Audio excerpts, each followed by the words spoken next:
Let's talk about how can we distinguish the Cloud Metro offering from Retro Metro? Yeah, I think it really touches on three key areas. One is operations, one is at the systems level, and finally the architecture. And we've already teased this. I think we've addressed this some, but now we can crystallize it even more. I think with the Retro Metro, we are still dealing with this focus on devices. And yes, Right. devices are important, but we also need to be able to optimize devices in terms of how they work within a service experience. So really, it's about experience first networking. I think Right. that's one way to definitely look at it. And this is, I believe, correlating strongly with moving away from those manual operations that are definitely not going to be able to meet the new demands of 5G networks, Right. particularly as standalone implementations really take off. It's really about cloud delivered automation, and there's just no way around that.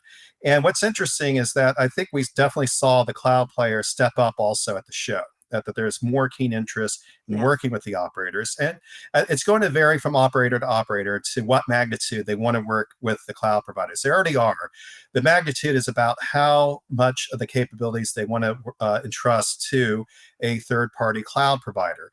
And so, yes, for customer-facing portals and things of that, the cloud is very well suited.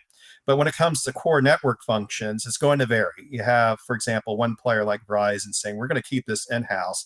You have a player like AT&T saying, all right, we're going to actually act on enabling these capabilities with a strategic partner and all kinds of various degrees in between.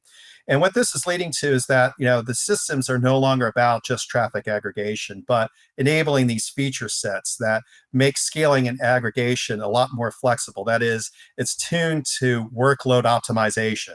It's like it doesn't matter where the workload is, we're going to be able to assure that you can make it deliver that experience first networking, that the customer is going to be satisfied with what is going on in terms of their new 5G network capabilities. It's Right. also about getting away from monolithic power designs, again, having those modular power capabilities that are, again, optimized for energy efficiency. No longer are we having to basically try to shoehorn power efficiency ratings. It's more about Right. new systems like the Juniper Cloud Metro portfolio that enable this.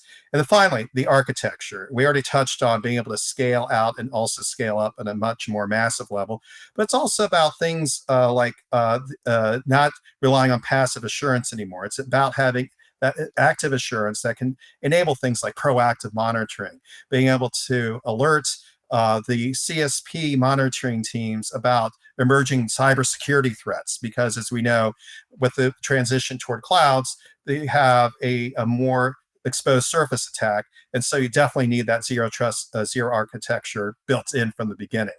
And then also, it's just all these things combined together in a cohesive solution set that definitely gives the operator more confidence to be able to accelerate these 5G network builds and focus more on, again, the service innovation, being able to focus more on optimizing the experience and getting away with the nuts and bolts aspects of delivering services.